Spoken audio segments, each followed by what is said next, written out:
I was about to say it's fine, And then it hits. and I just hit the... It just hit the back of my throat.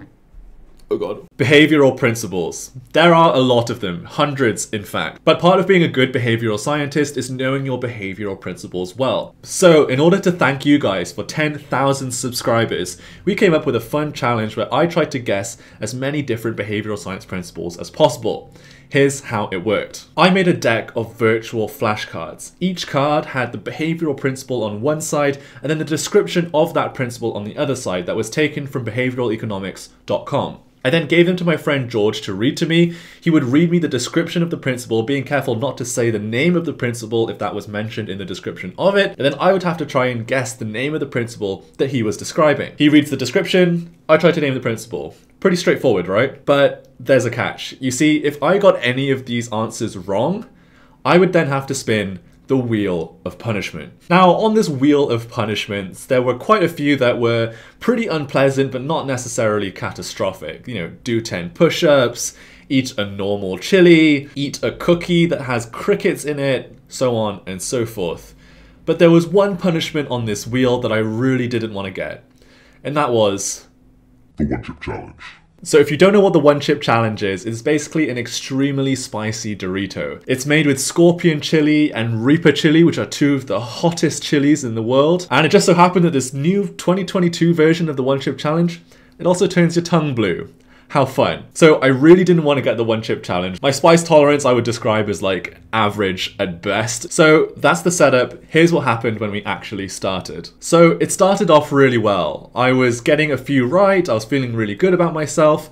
This is chunking. Correct. Okay. You kept me hanging there for a second. But then George read me this description. Blank refers to finding that items that are located either at the beginning or end of a list are more easily remembered. And after hearing this description, and as I said live on stream, but the problem is in behavioral science there are many names for the same thing, right? Or like very similar ideas. So this is to do with sequencing effects, or like ordering. As I was saying, there's multiple names for it. Sequencing or ordering effects. You know, within this broader category, there's primacy effects, which is like you remember things if they're first on the list. And then there's recency effects, which is you remember things if they're last on the list, right? Because it's the most recent thing that you remember. And then the stuff in the middle is easier to forget. So it's something to do with primacy and recency effects, something to do with ordering effects. I can't remember which word is on the card. So I'm going to say ordering effects. So, Pete Judo, Don't say I got it the wrong. name written on the card is the serial position effect. No! Okay. We're going again. Don't you dare. Toxic waste is the first punishment. So yeah, I had to do a toxic waste. Not the worst one on the list, but definitely not pleasant. And then we carried on. But the thing is, while you're doing a punishment and you're getting quizzed on stuff at the same time, that's creating extra sort of cognitive load for you because you're trying to deal with this very unpleasant emotion while also trying to focus on trying to answer the next question right, which means that while doing a punishment, you're actually more likely to get one wrong, which means then you might have a second punishment, which would then mean two punishments at the same time, which is just really, really unpleasant, and I didn't want that to happen. So I really didn't want that to happen, but the problem is it actually happened immediately. Pete Judo. On the card I have written is framing effect. Oh, you're kidding me. 2 in a row. 2 in a row? Normal chili.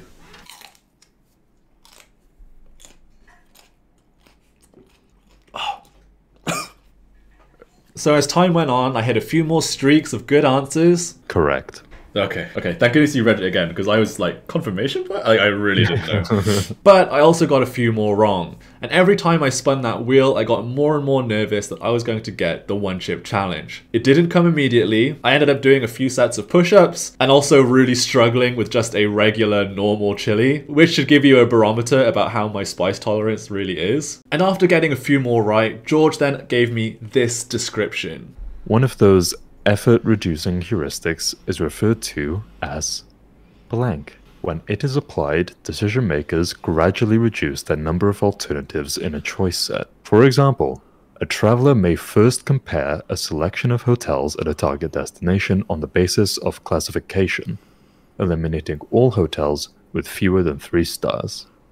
The person may then reduce the choice set further by walking distance from the beach, followed by guest reviews, etc., until only one option remains. Now, when I heard this description, I was honestly pretty baffled. I remember one of the cards vaguely having this description when I was putting this deck together, but I couldn't remember the exact terminology that was on it. So I gave it a go, but I kind of knew I was wrong. And what's crazier is that I even made this insane prediction. Okay, filtering by attributes. This is called elimination by aspects. Oh, aspects. I just have a feeling this one's going to be the one chip challenge. No, no, don't you dare. No! No! No, it's not! It's not! We're not even halfway through, Pete. Oh my god! No, dude! I'm not ready! You didn't even get to the cricket biscuits. I didn't even get to the bloomin' cricket biscuits! Oh no! At this moment in time, I felt absolutely awful. My heart was in my stomach. I had so much regret over doing this challenge in the first place. But I do it for you guys. I do it for the content. So I put my glove on because the one chip challenge is too spicy to hold with your bare hands. And buckled up and put it in my mouth. Oh my god, I'm literally gonna die. Do you need a countdown? Yeah. Okay. So, taking a bite in 5, 4, Oh god. 3, 2, 1. Go. Okay. So this refers to investors' reluctance to sell assets that have lost value and greater likelihood of selling assets that have made gains. This phenomenon can be explained by prospect theory, regret avoidance, and mental accounting. I'm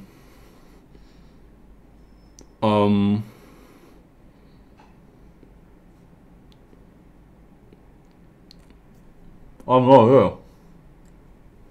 I'm not here. Completely. Not even a guess? Mm. Oh, Pete, that is the disposition effect. It's getting hot. Getting there? Well, not fun. Alright, next one. So this is a concept associated with the work of Richard Thaler. According to Thaler, people think of value in relative rather than absolute terms. They derive pleasure not just from an object's value. Nope, and he's gone.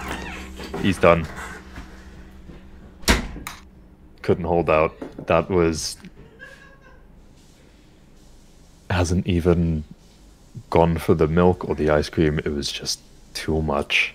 So that's what happened when I took the behavioral science version of the one chip challenge. If there was a moral to this story, I guess it would be that the field of behavioral science is deep and vast. Even after many years of studying this field, of pretty much dedicating my entire life to the industry and study of behavioral science, there are still so many concepts I don't yet know, so many terms I'm not yet familiar with, which is absolutely fantastic because it means that there's always more for me to learn. It always keeps my interest alive. My curiosity always leads me to explore new areas of this wonderful field of behavioral science. So hopefully that gives you some hope too, knowing that this is a deep and rich field, one that you're not going to get bored with very soon because there is just so much to learn. So I hope you enjoyed today's video. If you did, can you please give me a thumbs up down below because it really helps me out. Thank you again for 10,000 subscribers. It is an absolutely unbelievable achievement for any YouTuber, so thank you so much. And if you're not yet subscribed, please do, because we have tons of really exciting behavioral science videos planned for 2023. We're going bigger and better than ever.